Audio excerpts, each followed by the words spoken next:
So hey guys, this is going to be a quick comparison of the sound between the SM7B and the SM57. I have a few things set up here, but I'll talk more about that in just a second. Okay guys, so let's get this comparison started. On my left, I have the Shure SM7B dynamic microphone, and on my right, I have the Shure SM57 dynamic microphone. I am speaking in between both of them, about an inch or so away from the windscreens of both.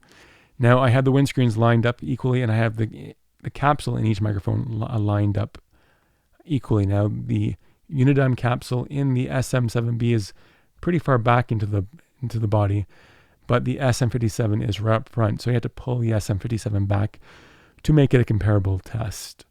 Now, my goal here is to show that they both sound very similar, and they should. They both have the Unidyne capsule that are both very similar in design. They both have a transformer. They both have that Shure sound.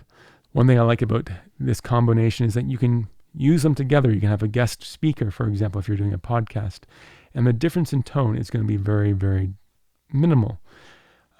If your guest speaker doesn't really eat the microphone either, you can have them sit back a little bit, and you'll be able to boost the sound 5 decibels while keeping the noise levels the same.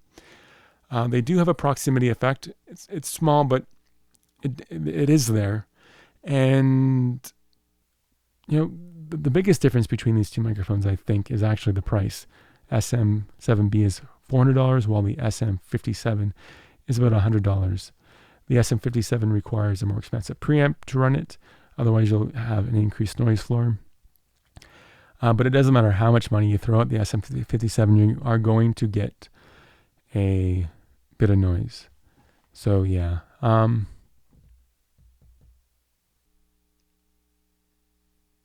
That's an example of some of the noise for you to listen to. I definitely think there's more noise in the SM7B. Now there's other options. You don't have to use a pop screen. You could put a foam filter on it. Shure has 2 models made for the SM57. The larger 81 model is what a lot of people recommend instead of the pop filter, because it makes the sound maybe even closer. I haven't tried that yet, but I perhaps will. But for now, the pop screen is doing everything I need. It gets rid of those plosives, which is what has bothered me so far. I'll be using this microphone for guest speakers on upcoming shows. Please subscribe if you would like to hear any of those, and I'll be doing more comparisons of other mics coming up. Like this video, of course, if you liked it, and provide feedback if you did not. Thank you guys. Take care.